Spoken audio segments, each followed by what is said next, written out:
This video is about how to draw Lewis structures with multiple bonds. It's a chemistry video for high school students or college students in general chemistry. Now, before you get into this, you should really watch the first video in the series, especially if you don't know how to do these. Because in the first video, I go over the basics, like what Lewis structures are, and give you a process you can follow by how to do them.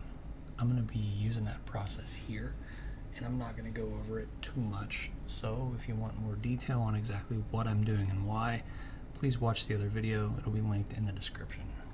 Alright, let's begin. So I'm going to draw the Lewis structure of the molecule OS, oxygen monosulfide, and it's got 12 valence electrons. How do I know? Well, look at the periodic table. Oxygen and sulfur are both in group 6A or 16, which means that they have 6 valence electrons apiece. As with any Lewis structure, let's start by laying out a skeleton. This is easy because there's only 2 atoms, so I'm going to put them next to each other. And even if I know nothing else, I know that they have to be connected with a covalent bond. And the way you do that in Lewis structures is draw a line. So there you go, there's a line. I like to keep count of my valence electrons as I draw them into the structure. So each line counts as 2. I'm going to reduce my count by 2 just like that. Now, as I go on, I try to keep a count of how many I have versus how many I need. Over here on the right, this 10 is how many I have. As I go, let's figure out how many I need. Now, neither one of these is hydrogen, so they're both going to closely follow the octet rule, meaning that when they bond, they are going to try to have 8 valence electrons in a stable, finished structure. Right now, they both have 2 because they're sharing the 2 electrons in this bond. So the oxygen needs 6 more and the sulfur needs 6 more. 6 and 6 is 12. I need 12 and I only have 10. When you need more than you have in a structure, that means you should use a multiple bond.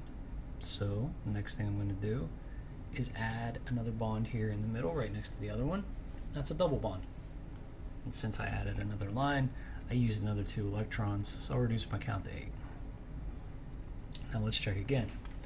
Oxygen has 4, 2 from each line, it needs 4 more. Sulfur has 4, 2 from each line, and it needs 4 more.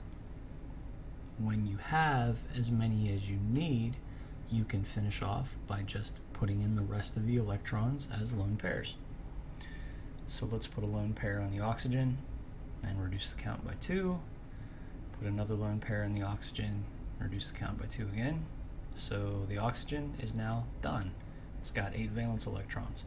2, 4, 6, 8. I've spread them out to try to accurately represent the molecular geometry here. Remember, electrons have like charges, so they repel each other to the maximum possible distance. The sulfur is going to work the same way.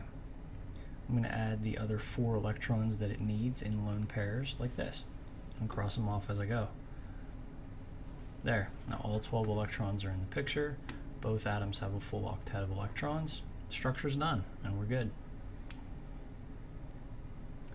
Now let's try P2, a little phosphorus molecule here. Start by making the 2 phosphorus atoms next to each other, and again at the bare minimum, if I know nothing else, start with a single bond. Single bond counts as 2 electrons, so I'll reduce my count by 2.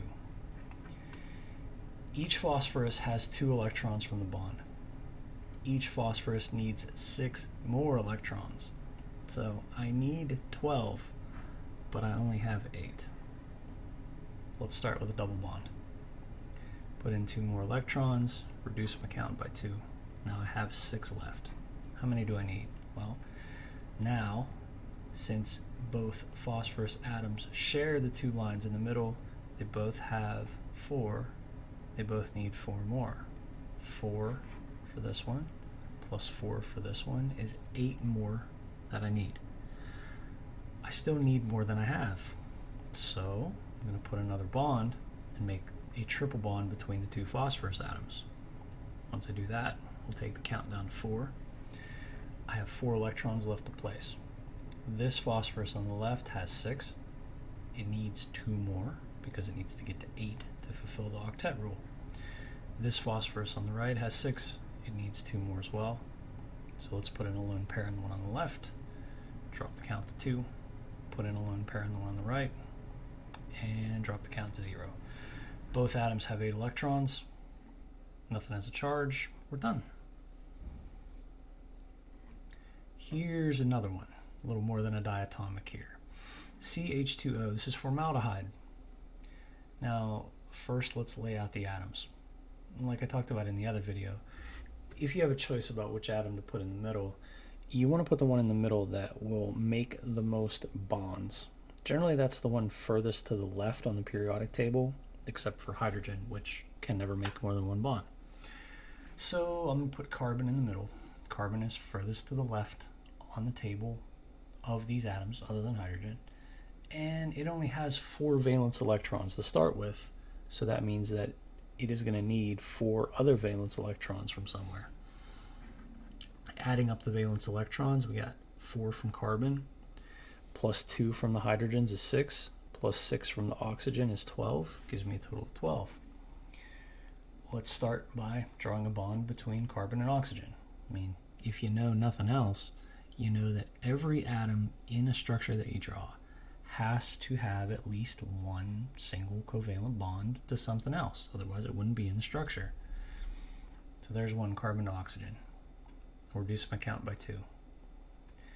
There's 1 carbon to hydrogen. Reduce my count by 2 again, 8 electrons left. Then draw 1 from carbon to hydrogen again, and now I'm down to 6. So hydrogen only ever needs to form 1 bond. Then it has 2 electrons. Its electron configuration matches that of helium. It's stable. The carbon in our picture here has 2, 4, 6 electrons from its bonds. It needs 2 more. The oxygen in our picture has 2. It needs 6 more to get to a total of 8. So since I need 6 for the oxygen and 2 for the carbon, I need 8, but I only have 6. So we're going to make a double bond first to see if that fixes the problem. Now the carbon is good. It's got 2, 4, 6, 8 electrons. The oxygen now has 4, 2 from each bond, and it needs 4 more. Since I have as many as I need, I'm just going to fill in the rest as lone pairs like this.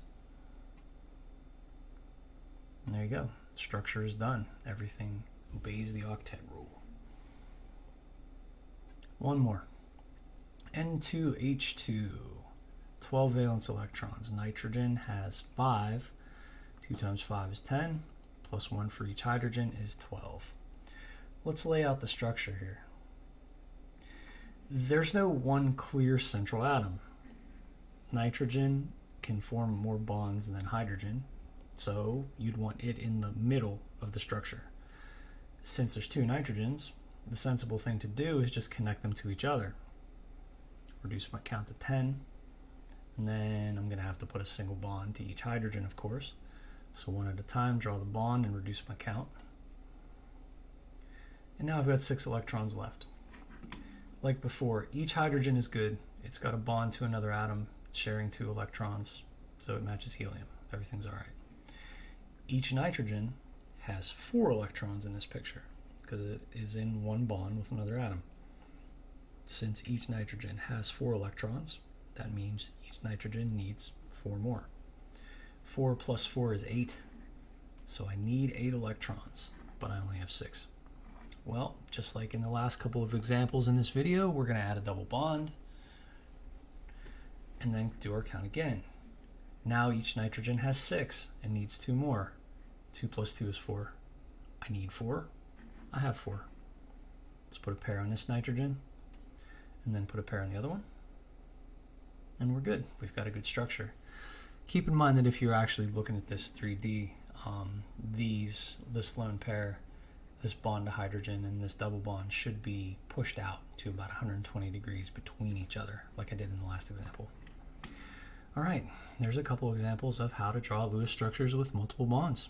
Thanks for watching. If you liked the video, please give me a like. If you want more, please click subscribe, and if you have any questions, go ahead and put them in the comments. Thanks for watching.